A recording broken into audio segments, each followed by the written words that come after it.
May is Mental Health Awareness Month, and we have a Twin Cities man that's about to climb the highest of heights to shout it from the mountaintop. And his message is simple. No matter what you're going through, there's help, there's hope, and there's recovery. I would say it is immensely fulfilling. Ryan Rivard lives life on the edge. It's very rigorous. Mountain edges. Which is why he puts in the time at Lifetime. Usually about 2 to 3 hours a day. All to build muscles of rock. The restrictive mask he wears builds lungs of endurance. It helps to train the lungs to be able to function on a lower amount of oxygen intake. But it also helps with the mental strength too. He'll need it. I'm training for a lot of reasons, but the first reason, of course, is to climb and summit successfully Mount Everest. At 29,000 feet, Everest is the tallest mountain on Earth. This is more than a mountain climbing expedition for you, isn't it? Yeah. This one has a pretty significant impact for me. For the adventurer who's already summited 2 mountains in the Himalayas, he's climbed a personal peak that only comes from surviving the deepest of valleys. So when I was about 19 years old, overdosed in my front yard and almost lost my life at that time. Hooked on heroin, his last injection nearly cost his last breath. A friend started CPR and restarted his life. And that was the light finally clicking, a God moment, so to speak, and saying, hey, I think this is enough and I need to get help. He got his help at Hazelden Betty Ford. Yes, we have a lot of success stories. How long does it last inpatient here?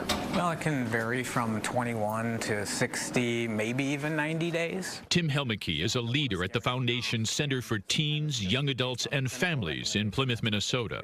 It's helped thousands of young patients navigate a life of recovery. What is it about the program that works? Well, I think part of it is the simplicity of the program. A program that focuses on behaviors, mental health, and family. There were other young kids going through sobriety and learning how to live a different life that was meaningful and productive and contributed to society. And so that all started for me at Hazelden. They get to think and feel differently. They start to have fun in recovery, which is kind of amazing, because a lot of them don't think they'll ever have fun again, you know? For Ryan, it worked. You just celebrated a big anniversary. November 1st, I celebrated 21 years of continuous sobriety. Sobriety that has given him a family, focus, and freedom to keep climbing.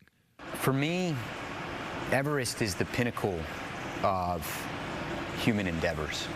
I feel like if I can show what I was before and then climbing up as I go to then reaching the highest point, it's a metaphor. It's a symbol of that kind of hope and resilience.